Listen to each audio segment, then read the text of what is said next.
Welcome to the Early Edge NFL Player Prop Show, brought to you by BetMGM, the sports book born in Vegas. I am your host, Eric Cohen, otherwise known as EC, and we are in our penultimate week here of doing, of the NFL, but of doing this show as well, which is crazy to think about. We've had such a fun season. But let's bring in the recap for how we did in the divisional round. And, well, it wasn't our best, but hey, I want to point this out. Week one, Uncle Dave had a similar week to what he did last week. And you know what he did after that? He went on an absolute tear. So do you want to be left at the station when the train rolls away? I didn't think so. All right, let's bring in the stars of the show. We have the best prop bettor, in my opinion, on the planet. And I think the books would probably agree with that. It is the one, the only PropStarz. And we have the Fantasy Hall of Famer. He is a guy that he joins a fantasy league, doesn't even want in, okay? He gets in, and then he wins the league. I just want to point that out. It's Uncle Dave Richard from CBS Sports. Uncle Dave, I'm going to let you start off this week. How do we bounce back, just in general, collectively? I mean, I'm not giving out any minus 150 kicker props like you chastised me for last week. What are we doing different this week? Ignore what happened last week. Think about what professional athletes do. And you see it with defensive backs from play to play. There's a term in the NFL. They say you've got to flush it. You've got to let go of the bad that just happened, and you have to refocus on what's in front of you, whether it's the next play, the next quarter, the next game, the next week in our case. And so I've basically gone back to basics really over the last 5 weeks. Last week was the one where it hit rock bottom, and it was frustrating as hell, man. I was so close to having a pretty good week, and things just did not work out. We are humans trying to predict human behavior in a professional game where 22 people are on the field at the same exact time chasing one football. So it's difficult. The only thing that I will add, and I've said this before, is if you're watching, you should not take every single bet that we give. Take the ones where the argument for it is rational and resonates with you. Be selective.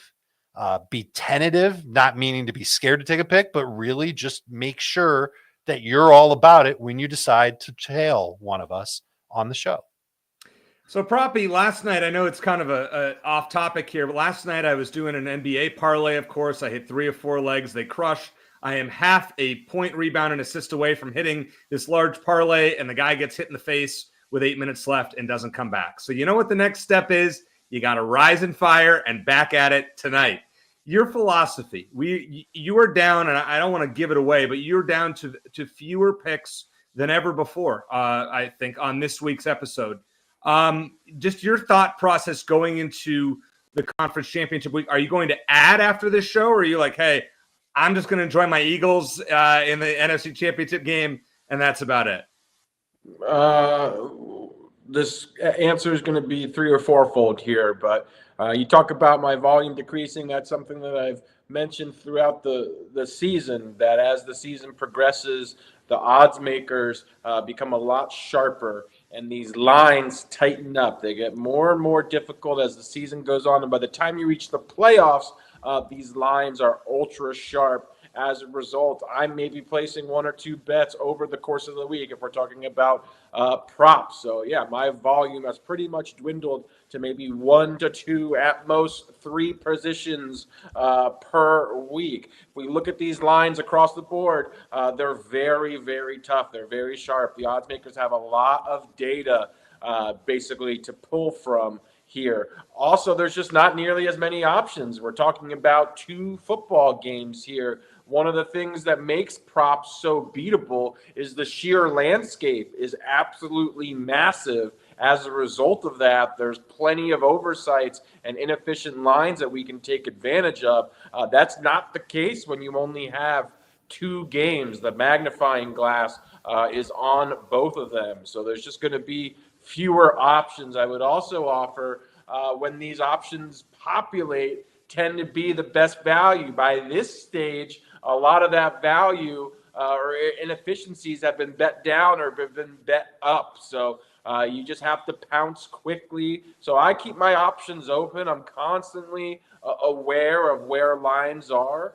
They each have their own little individual graphs, every single line, so I'm aware of what they are. Sometimes I will fire if a number reaches a certain number, so that's always on the table, and I don't want to say definitively I won't have any more positions. Sometimes I'll add to my position. There's just a variety of things that happen. It's a fluid thing between now and kickoff, but again, just minimal positions here. These lines are very sharp. Tread carefully. If you're betting to maximize your edge and profit, this is not where I want to see, the majority of your betting action take place. So if you're new to betting, you will learn this over time. And if not, again, if it's just like an entertainment thing, you want to have something to root for as you watch these games, I totally get that. But again, if you're looking to maximize your profit, this is not the time to lay down heavy action. All right, well, it's good feedback. Just a couple things before we get started. First of all, make sure if you're a SportsLine member that your notifications on the app are set. Proppy put in a pick on Monday with A.J. Brown, for example. That line has changed. He got it at the best possible line. If you got that notification, you could have as well, and that line has moved since then. Secondly, if you are not a SportsLine member and you want to be, make sure to DM me on X. You can see my handle is at Cohen's Corner AZ. I will get you the best deal that we can for SportsLine. Go ahead, Proppy. There's something I wanted to mention, EC, and I want to give you credit on this. I recall 3 to 4 months ago, maybe even longer than that, you had told me about this idea that you had, that you wanted to start a Discord for SportsLine members. I remember you telling me about it. I didn't really give it much thought. You just asked if I would, potentially contribute. But this thing has been awesome. This is up and running. I believe we got over 1,000 members in 2,000. 2,000. Phenomenal. And it's only been open for what, like a month? So excellent numbers. I'm in there at least once or twice a week doing a quote unquote expert chat where you can ask me anything. It's been incredible, but just even in spite of that, like, there's just tremendous information that's being shared among SportsLine subscribers. So really great place. So I've really enjoyed being part of this Discord, having the discourse with just a variety of people on a variety of subjects. I've learned things. And if you're a SportsLine member, you get access to this Discord. All you need to do is download the Discord app. And you can join this thing. There's rooms for every sport. There's multiple SportsLine experts in there. RJ White, he's always in the NFL channel. Larry Hartstein, he's very accessible in there as well. Prop bet guy, my friend Doug, he's in there. So it's just a tremendous place, and I've so enjoyed getting to know so many different people in there, and just wanted to plug the SportsLine Discord. And by the way, Matt, in the chat, when you say you're having trouble getting the Discord, go to the homepage of SportsLine. There's a little box on the right side of the homepage, and click on it, and it will help you get synced. If you have trouble from there, reach out to me, and I will help get you set on that. All right, let's get into the picks, and let's start with the Washington Commanders, who are the road team in Philadelphia. We will also make picks on the games after we go through each one. But Uncle Dave, we're going to start with you this week. Jaden Daniels. I mean, he's led his team this far. He was a guy that Proppy in fantasy football, I got to give him credit. In the leagues that I'm in with you, Proppy, you were all over Jaden Daniels. I mean, this guy has gotten a lot further than anybody thought as the reigning Heisman Trophy winner. Uncle Dave, you have a prop for him. Let's hear what you got. I like the over on his pass attempts, EC. 32.5 is the number. The juice is minus 110. Seems like a sensible stance to take, especially if you think the Commanders are going to lose. Daniels has been far less pass heavy in Washington's wins. He's been under this line, for example, in 10 of 12 wins this season. But it's especially good if you think the Commanders won't win the time of possession battle. Only 3 times all year has Daniels gone over this when the Commanders have controlled the clock, meaning they've got the ball for 30 minutes or more in a game. And it's mainly because they've been able to run the football in those games. And that's something that I don't think they're going to be able to do against Philadelphia. And by the way, can you guess which team in the NFL leads the way in terms of time of possession and has the better run game layout? That would be the Philadelphia Eagles. Obviously, they had the ball for at least 33 minutes in each game against Washington this year. This is good for the bet. This means that it's going to force Washington to play a little bit at a faster pace. We've seen a lot of that in the playoffs already. And when they do that, plus they can't run the football, that's when Jaden Daniels goes on and throws the ball a lot. So I'm expecting volume for Jaden Daniels as a passer against this Eagles zone-heavy defense.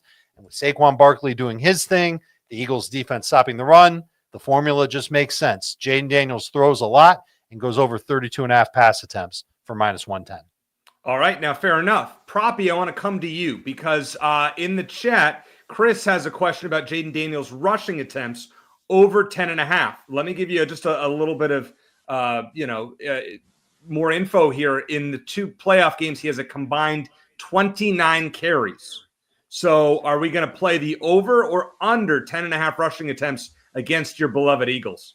Seems like an appropriate or an efficient number as far as I'm concerned. 10.5 is a pretty big number as well. I have talked about there is a correlation between quarterbacks and their rushing attempts increasing in the playoffs.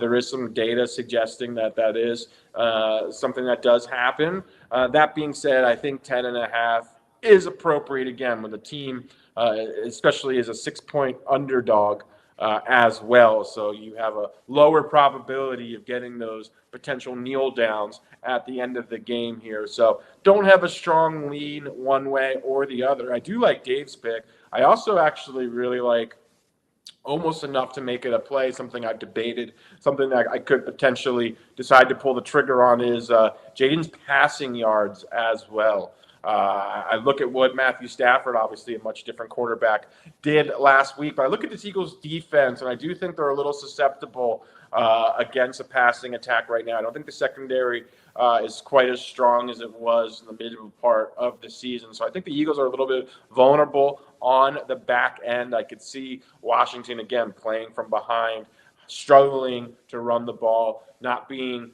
very balanced, and as a result, an uptick in passing volume. And I think the number is low enough where I do see some value on his passing yards, but I do like Dave's prop as well. All right, there you go. We got our Jaden Daniels props in there. Well, I'm not going to make you wait late in the show, as I always do. It's time for an early kicker prop. Let's go Zane Gonzalez under 6.5 points at -120. And so here's why I played this. Now, you'll see my logic here. His under 1.5 field goals was -150. Well, the Dave rule is you don't play that. We saw what happened with my Justin Tucker last week. So we don't play anything above -130 on any kicker props again. That's what we've learned this season from Dave. I tried to violate that last week, and I got penalized for it. However, if you're going to play that under 2.5 field goals, so let's say he only kicks 1 field goal, do you really think that Zane Gonzalez is getting 4 extra points against his Philadelphia defense? It's not. It's just not happening on the road. This Philly defense is going to be a lot better than they were before.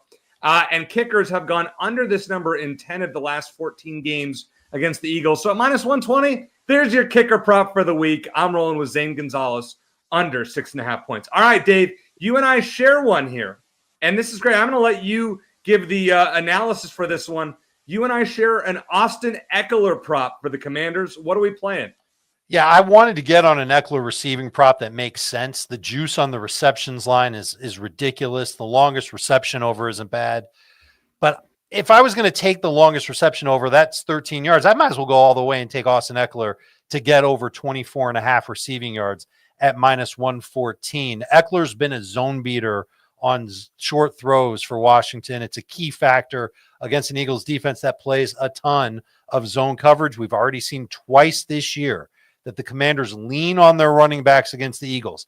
11 targets in one game for their running backs, 7 of the other, and at least 6 receptions to running backs in each game. Keep in mind, Austin Eckler didn't play in one of those 2 games. In the one he did play in, he was an absolute beast. But even in the other game, they got Brian Robinson and Jeremy McNichols the ball in space. It's kind of crazy, but it's a tell for me that this is what Washington not only decided to do, I think they kind of have to do it. You know, one of the coaches on the Commanders offense is Anthony Lynn. Chargers fans will remember him from when he was the head coach of that team. And I'm sure you guys know Anthony Lynn from his days of being an assistant, head coach and whatnot across the league. He once told me that he loves throwing to the running backs because those are extended runs. Literally, the name he gave it is extended runs. That's resonated with me throughout the years of talking with Anthony and knowing what his mind's like. And he's part of the coordinating process for the Washington Commanders. And he worked with Austin Eckler with the Chargers. So it just makes sense that this culminates in a game where the Commanders, they're not going to bang their head against the wall and run Brian Robinson into the line against this awesome Eagles run defense, especially with one of the Commanders' starting guards out for the game. This is the opportunity for Austin Eckler to make plays out of the backfield, just like he's been doing in their past 2 playoff games. And I think this is going to be a situation. Obviously, I expect Jayden Daniels to throw a lot in this game. I don't think this is going to be one where the Commanders lean on Brian Robinson on their way to victory. Austin Eckler is going to get involved in the passing game, certainly in the hurry-up offense, certainly in the fourth quarter if they're trailing, and that's when Eckler can go and get anywhere from 25 to, honestly, 50 yards receiving in this game. Over 24.5 receiving yards at -114. Go ahead, Proppy. You may have heard me discuss this before, and this is something that I've discussed at length on various times throughout the history of this show, but I feel running back receiving props are extremely high variance for a variety of reasons. First and foremost, they're very attractive. When you see a running back like Austin Eckler, who's a very good pass-catching running back at only 23.5 yards, you're naturally inclined to take them. But I would challenge people to show me a significant sample size where they have an edge on these props, because they're very high variance. And what I mean by that is they're difficult to predict. Reason being, running backs are very rarely a first read option. They're often checkdowns for quarterbacks. So it's really difficult basically to predict when their production is going to realize, but especially in these types of matchups, in my opinion. Austin Eckler, more than capable, absolutely. But I would caution people when it comes to running back receiving props. I just think they're very difficult. And again, they're a little bit of fool's gold because the numbers are very attractive. But I think that they're very high variance at the same time. And I understand that, but you know what? What did he have? 8 catches, 89 yards against Philadelphia in Week 11. I am buying Austin Eckler this week, and I am with Uncle Dave on this pick. You know who else probably likes this pick? A guy that is in our chat, a resident Commanders fan, the one you only see in Najad, the host of the Early Edge Monday through Friday at 10 a.m. Eastern. See, we know who he's picking. We already know. We know who he's got. But he also threw out, if you're reading the chat, he threw out a special pick that I don't want to give out on air. You got to read the chat to see what Sia gave out. Jamison Crowder. I'll just give you that teaser right there. You want a Jamison Crowder prop? Read the chat. Sia's got you there. Good luck to your Commanders. Hold on. There's something I got to know. Sia is a Commanders fan. Proppy, they're going to name the team the Propadelphia Eagles after him eventually. Is there a showdown bet between these two in this high stake? I would actually offer Sia right now. I will offer him the 6 points. If he would like a showdown, I would love a showdown. I'm willing to do a showdown ×2. If we want to up the stakes, I'm willing to do the showdown plus something additional, like maybe sending Sia a custom Eagles jersey with PropStarz on the back that he would have to wear for a show. I'd be willing to do the same. So I would love to do a showdown with Sia or anyone who wants to take Washington's side, and I will give the 6 points as well. Okay, so I just sent Sia a link to the show. Sia, if you're listening and you want to accept the showdown, click the link and join us. Okay. All right, let's find out as we go along here. I hope Sia joins and wants to take you up on that. I'll give my pick when we get to that after we do the Eagles props and tell you where I lean. But all right, Proppy, we're going to start with you. Finally, we get an Eagles prop, but it's not really what I thought it would be. Who you got? Yeah, we're going a little bit contrarian here. And I'm going to fade Saquon Barkley, guys, at under 128.5 rushing yards. I repeat, 128.5 rushing yards. Saquon Barkley made sports betting history this week, as this line is as high as 130.5. It got all the way up to 133 on a few books within the last 48 hours.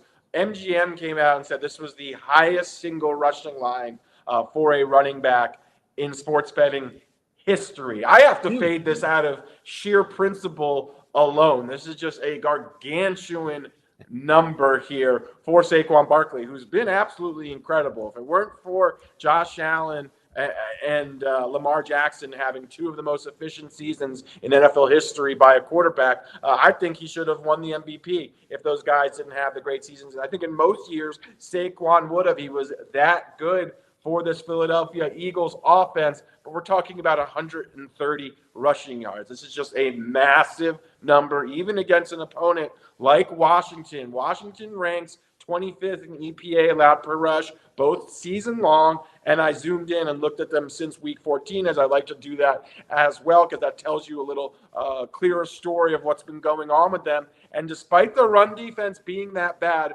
only 3 times did they allow a running back to eclipse 130 yards. Saquon did it twice versus them, and Derrick Henry did it once as well. But this team, coached by Dan Quinn, has a lot of pride and professional athletes and a tremendous amount of bulletin board material, coupled with the fact that the Eagles' passing offense has been completely ineffective, especially throwing the ball downfield. I think we're going to see a lot of emphasis, in addition to a lot of stack boxes, on slowing down Saquon Barkley. Saquon Barkley can still have a fantastic day, go for a $120, which is a great day by any metric, and still stay under this massive number here. So I think this Washington team has a lot of bulletin board material. A lot has to go right, in my opinion, to eclipse this, as great as Saquon is.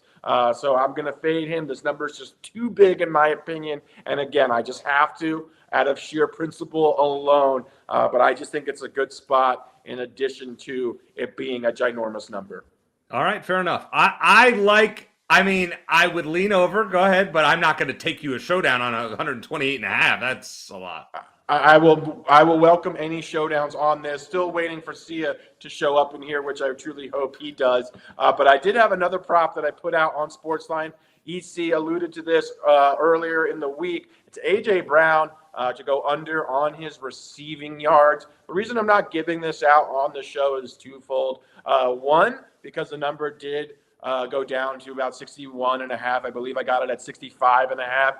But two, truthfully, I'm just less confident in it as of right now than I was when I put it out 48 hours ago. And the reason being was because A.J. Brown has been largely ineffective in the playoffs, just 24 receiving yards in 2 games, clearly operating at less than 100%, but he was a full participant in practice yesterday. I haven't seen the practice report from today, but that tells me that he's feeling significantly better because that was not the case the previous 2 weeks. So I don't know if he's 100%, but I know he's inching closer. I was banking on him looking like he did the last 2 weeks, coupled with the fact that Jalen Hurts is just struggling to throw the ball downfield as well, in addition to this Washington pass defense being above average.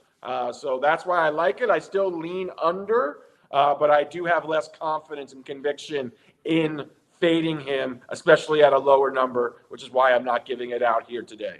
All right, now fair enough. You're going to fade A.J. Brown, so I'm going to play Devontae Smith over 47.5 receiving yards. Let me explain why.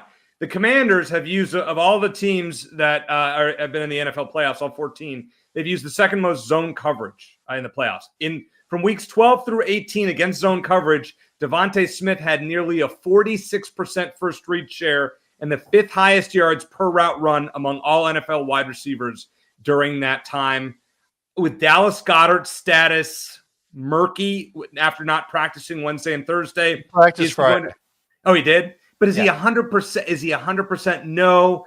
This just feels like a Devontae Smith game to me. I saw Proppy's anti-A.J. Brown play on the site. So I'm rolling with Devontae over 47.5 receiving yards at -118. Uncle Dave, any thoughts on Proppy's, the two that he talked about, Barkley, A.J. Brown, or my Devontae Smith? Yeah, I found all of the Eagles player props unplayable. I am concerned about the health of Jalen Hurts. I believe the Commanders will have a very effective plan B for how they'll work their defense if they believe that Jalen Hurts is not Jalen Hurts. And we started to see that at the beginning of their game against Jalen Hurts in week 16 before Hurts left with a concussion. They played a decent amount of man, and they were effective with it. I think that if Jalen Hurts is not himself, they're going to play a lot of man coverage. Maybe that ends up being good for Philadelphia, but I wouldn't want to put my money on overs or unders for any of the Eagles players. And I think that they will be. I think the only player in this offense that'll be himself is Saquon Barkley.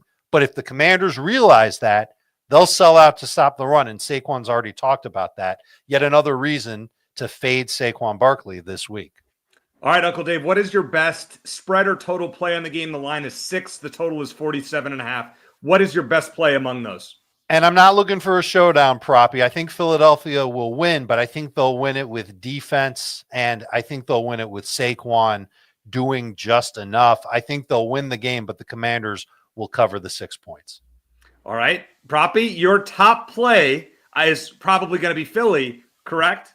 It is, and if you recall, I took the Rams last week, so this isn't just me blindly rooting for my Philadelphia Eagles here. I just think I look at this Commanders team, which, by the way, preseason, EC will attest to this. I said the Commanders were possibly the second best team in the NFC East, and I like them better than Dallas. That being said, they're playing far above their heads and far above expectations. Jaden Daniels is incredible. I think he's already potentially a top 5 quarterback in the NFL, but the supporting cast is very mediocre, in my opinion. This Eagles team is absolutely stacked top to bottom, just offensively, defensively, so much talent there. And I give a lot of credit to Jaden Daniels, who's had a phenomenal season. But you give Vic Fangio and this defense 3 cracks at a rookie quarterback, I think the Eagles roll on the Commanders. They got embarrassed the last time these two teams hooked up. Jaden threw 5 touchdown passes against this Eagles pass defense. Talk about going nuclear. Absolutely pick them apart. Hung 36 points on this Eagles defense. That was exceptional all season in both their pass defense and run defense. So I think the Eagles remember that, and I think Vic Fangio will have a good plan to contain Jaden Daniels here. So I like the under in this game. I think it's going to be potentially low scoring, but I think the Eagles win by double digits. And that's my favorite play, Proppy, is the under in this game. You know, we saw both teams go over last week. I always like when both teams go over, you go under. When both teams go under, you go over the next week. We're going to see the other trend in the other game. But I'm rolling with the under. It's just kind of one of my stupid little things of, I'm going to parlay it. I'm going to play Eagles money line, and I'm going to play under, and we're going to hit, and we're all going to be happy, except for Sia, who unfortunately did not take your showdown, at least to this point. But, hey, what can I say? All right. Hey, listen, it's going to be a fun game. I'm going to give out a score. I'm going to say Eagles 23, Commanders 19. I am staying away from the spread. Eagles money line and under. Coming up next, can the Bills make it to the Super Bowl? For the first time since Proppy and I were in elementary school. I was. I'm not. Proppy might have been in preschool. Find out next after we hear from one of our sponsors.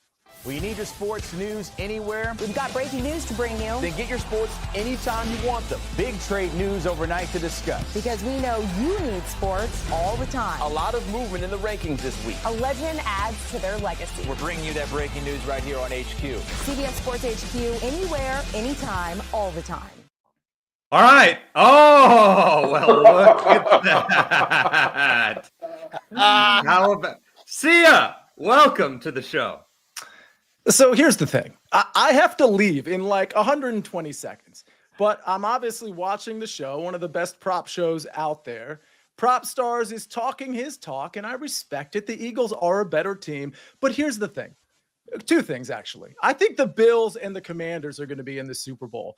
And I don't love my Commanders call, but I'm getting 6 points. And this is the first time in 3 decades that I'm even in the conversation. So if you think I'm going to sit here and listen to all the smack talk and not challenge PropStarz to a showdown, and I'm doing it knowing I'm going to be late for my next gig because this is too important. Dave, EC, PropStarz, this community, the early edge, it's too important to me. I got to get in here. I got to talk my talk. I got to say Washington can win outright.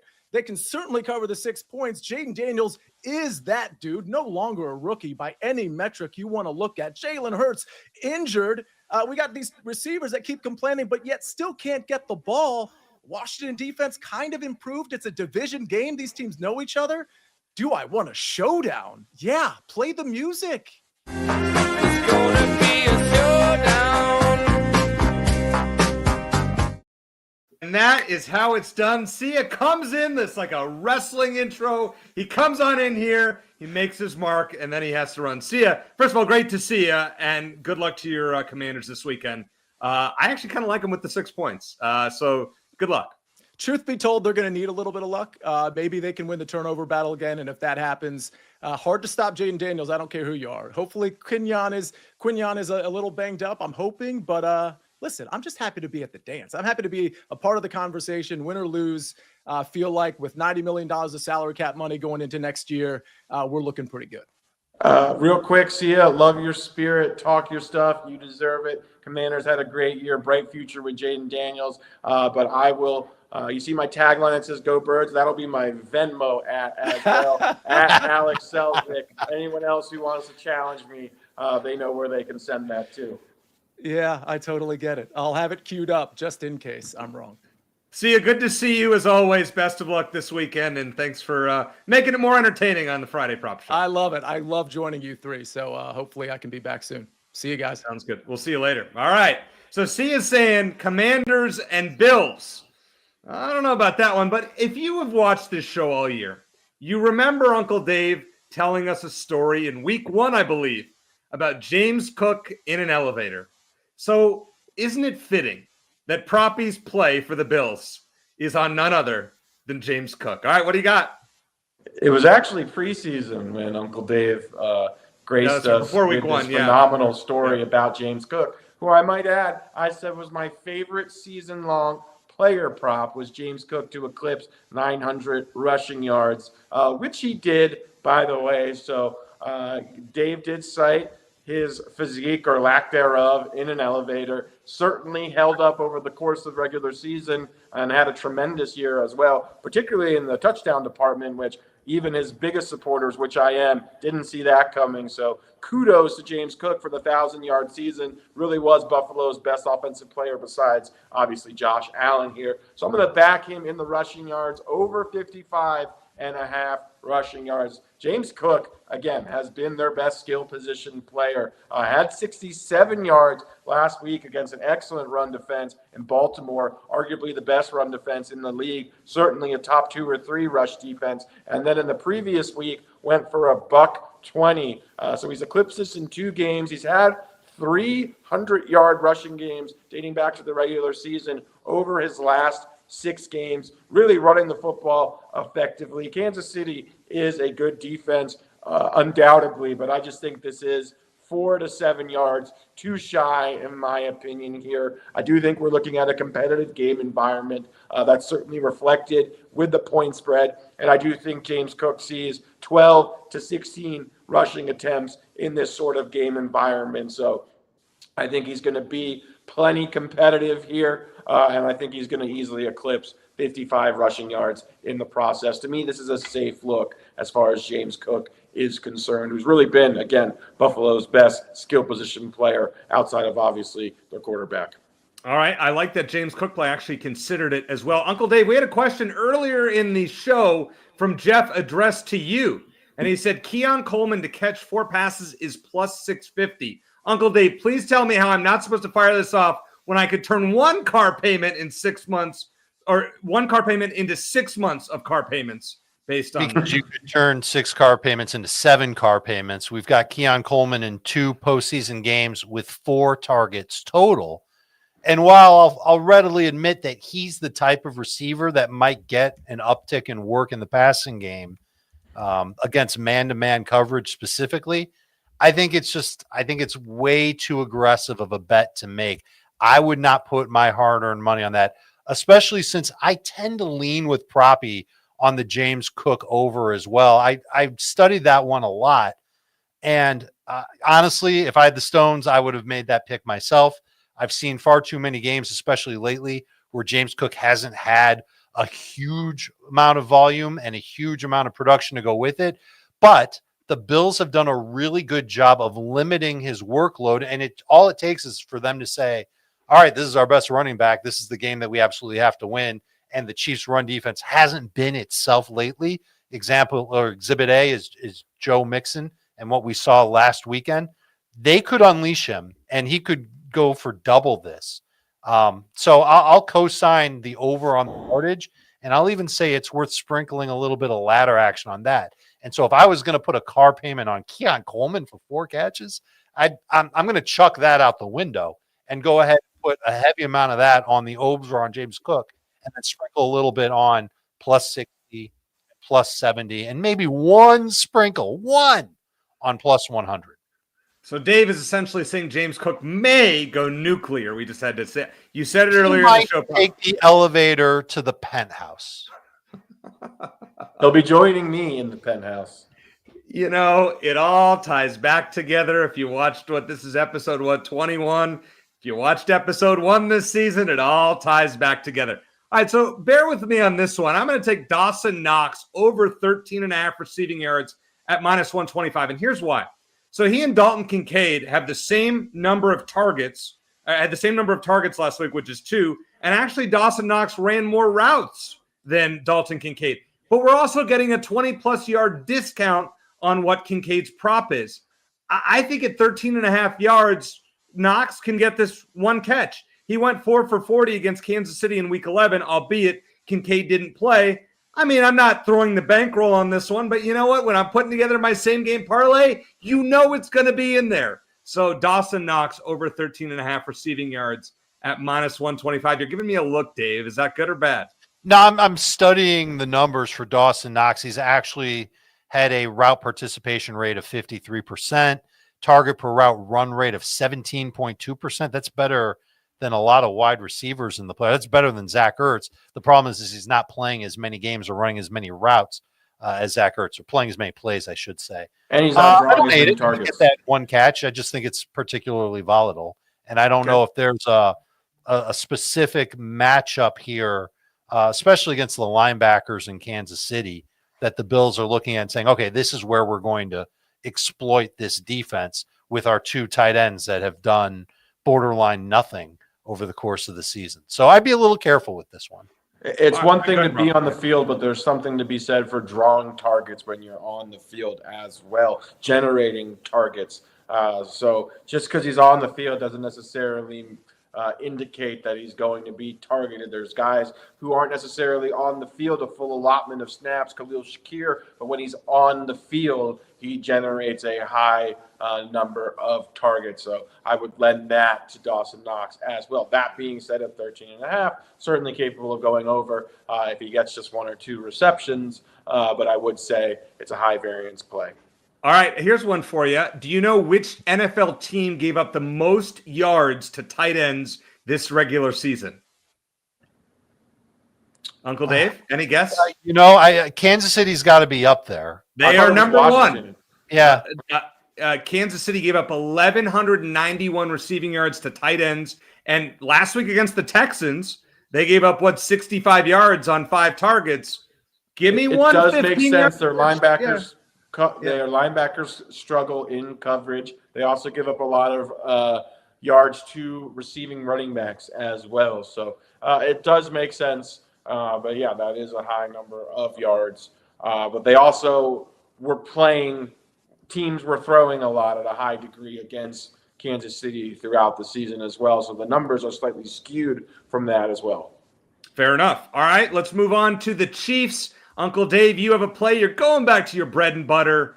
We're going with a running back. Unfortunately, I don't think you've ever ridden in the elevator with Kareem Hunt, but which way are you playing his props this week? I will hold off on the jokes about being in a building with elevators with Kareem Hunt. Instead, just focus on the prop. It's over 8.5 rush attempts at minus 102. He's been the better Chiefs running back over their past 4 games. He's averaging 4 yards per rush. Pacheco's at 2.8. He's had at least 9 carries in 3 of his past 4 and would have had 4 of 4 if the Chiefs didn't let the Texans grind the clock to start the second half. Don't get me started on that defensive look then for Kansas City. We're also seeing Kareem Hunt play more and do more than Pacheco in specific situations. He's had more snaps and more carries in the red zone in Kansas City's past 4 games. He's earned more than twice as many snaps and carries than Pacheco in the second halves of their past 4 games. That's really what did it for me, including at least 6 carries in each of those past 4 games. And I'm sorry about this, guys. I really am. I can't get out of my head just how much the Ravens ran all over this Bills defense last week. And yeah, you're going to say, Derrick Henry, of course they did. Justice Hill was an absolute monster. I can't help but think that maybe Baltimore would have won that game if they had run just a little bit more over the course of the game. And certainly if they were running, maybe some of those turnovers that the Ravens had wouldn't have gone Buffalo's way. Not that the Chiefs are going to turn to their backs and lead them to a victory here. I mean, they still have Patrick Mahomes, but Hunt seems to be their best option to give them some semblance of a rushing presence against a Bills squad that's let up 4.6 yards per rush and an 18.4% 10-yard rush rate in their past 5 games when playing their starters. Right now, you can find this. You're probably going to see a little bit more juice than minus 102 on 8.5 rush attempts. I'd play it at minus 120. I think Kareem Hunt's going to get the opportunity to get 9+ carries in this game. All right, Uncle Dave, I like that play. I'm going to give you my top Chiefs play, and it's one that seems like a no-brainer here. In fact, I'm going to play it for 1.5 units. We're in the playoffs. You got to go big or go home. Travis Kelce, over 67.5 receiving yards at minus 114. He is over in his career in 19 of 23 playoff games. But since 2020, he is over 70 yards in 14 straight playoff games. In fact, he's over 75 or more yards in 13 of those 14 playoff games. I don't care about the matchups, but oh, wait a second. I actually kind of do, because Mark Andrews, when he could actually catch the ball, and Isaiah Likely last week against Buffalo, 9 catches, 134 yards, and a touchdown. Travis Kelce will eat. We will cash this prop yet again. I am playing it up to 75 yards. I expect it to go up. So, yeah, I'm feeling pretty darn confident about it. Proppy, you're giving me a look on this one. How do we argue with 14 for 14? I mean, this was my big position last week. I got it at 50 yards. So Yeah, it was. Yeah. So, yeah, I mean, the number is substantially higher, 17 higher yards. I do think it is appropriate. I do think we saw a version of Travis Kelce who was unleashed. I do anticipate him being the focal point of the game plan, as I did last week. So I definitely am not fading Travis Kelce. Again, I lean over on the number. It's significantly higher, nearly went up 50% compared to what it was last week. But yeah, we're talking about the best pass-catching tight end in NFL history, who thrives in the postseason, who has arguably the greatest quarterback, at least of his era and generation, throwing him the football here. So I like it quite a bit. Nothing could convince me to fade Travis Kelce in this spot. You know, especially in this game, which I expect. Well, let's talk about this game first of all. The line here is kind of interesting. The line, I believe, is 1.5, something like that. Depending on where you get it, it's 1.5 for Kansas City, and the total is 48.5. Proppy, which is your favorite spread or total play in this game? We're talking about Patrick Mahomes at Arrowhead in January with Andy Reid. I mean, I love Buffalo. I think Josh Allen deserves to win MVP. He's going to win the MVP. If this were on a neutral field, I may even favor the Bills slightly here. Mm-hmm. But if we're talking about in the playoffs here with Patrick Mahomes under center, Travis Kelce looked like he was operating at full power last week. And Andy Reid and company with a very good defense.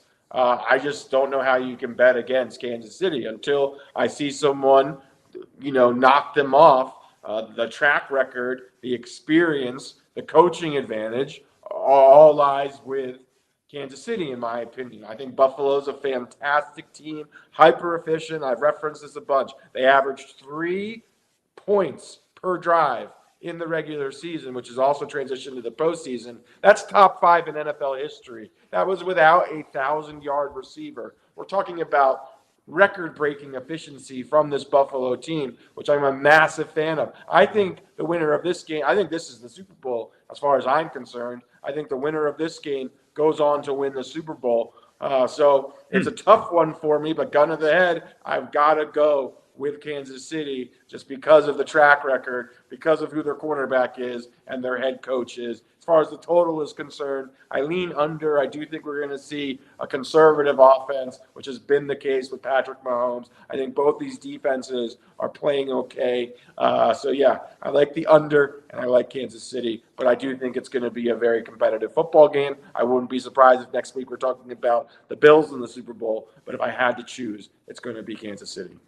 All right, Uncle Dave, here's one for you. Josh Allen has won his last 4 regular season games against Patrick Mahomes, and Patrick Mahomes has won the 3 playoff games against Josh Allen. So, considering this game is last I checked in the playoffs, who you got? I said it before, I'll say it again. I think Buffalo was pretty fortunate last week to even win the game against Baltimore. They had 10 points off turnovers. You can kind of say the same thing about Washington. 10 points off turnovers. Buffalo had. Obviously, the Ravens were competent enough, even with 3 takeaways or giveaways, to knock on the door of a 2-point conversion where their top receiver drops the ball at the goal line and thus gives Buffalo this freebie to go into the AFC title game. I don't think their defense is quite as good as Kansas City's. Not having Taylor Rapp in the secondary is definitely going to be something. He's going to be replaced by a rookie. I guarantee you that Andy Reid is working on plays to get his receivers open off of double moves to try and attack that safety, if not Travis Kelce himself getting some opportunities against that safety. And I think just push comes to shove. I trust Andy Reid. I trust Patrick Mahomes. And you didn't say this guy's name, Proppy. I trust Steve Spagnuolo to find a good formula for that defense to slow down Josh Allen at points in the game. He's not going to be able to do it for 4 quarters, but he can do it at points, and Kansas City can take advantage, add in the home field, and I think you're going to see Kansas City go to the Super Bowl again. It's a boring answer. It's a frustrating answer for everybody who's not a Chiefs fan, but I think Kansas City will be the team that wins it on Sunday. Isn't it kind of crazy that Steve Spagnuolo got passed up for the Raiders job for Pete Carroll? I mean, Pete Carroll's won a Super Bowl. Go ahead. The only thing I can think of is teams want their coach now and they don't want to wait for their coach later. And if Steve Spagnuolo wins this game, he's 2 more weeks away from being a head coach again. And it's not particularly sexy in terms of selling tickets to hire Steve Spagnuolo as your head coach. So while that might make sense on like a football perspective, a lot of teams, Raiders included, they want somebody that can help sell hope. And I think you sell more hope with Pete Carroll than you do Steve Spagnuolo. I mean, to Pete Carroll's credit, he's won a Super Bowl as a head coach. Also, by all accounts, you get him in a room. It's a very charismatic guy who can sell you, on a 3 to 4 year plan. So I can understand being wooed by Pete Carroll, who's very high energy, very positive, and has a good track record as well. All right, coming up next, I want to stay with us because we have a couple of teasers. I want to give you guys a few questions on the spot. We'll see what you think about that. But first, I want to tell you about BetMGM's touchdown special that they have every week. You know, we've all had our first touchdown bet called back before, and BetMGM's giving you a second chance.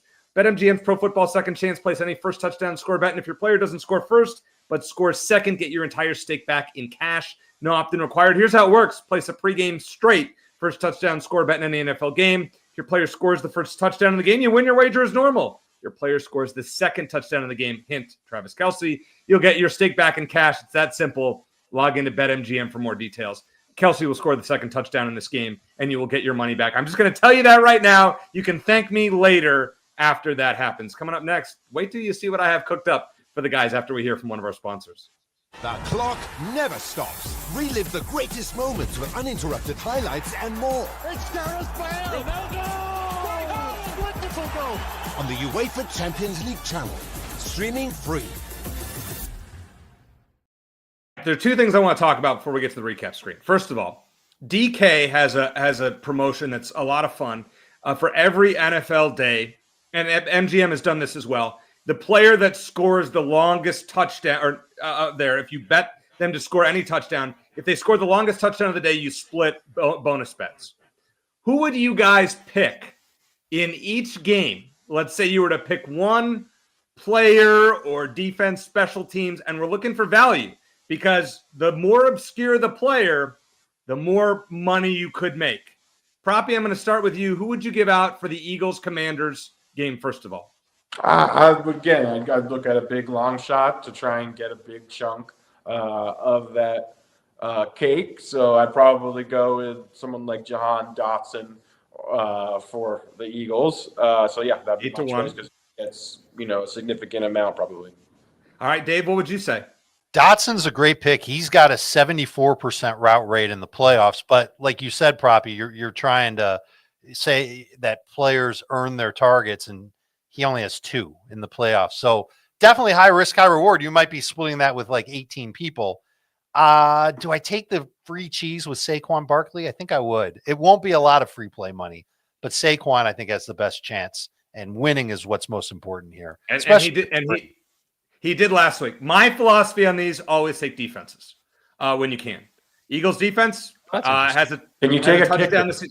You cannot take a kicker. Unfortunately, it counts as defense, special teams. It's all rolled into one.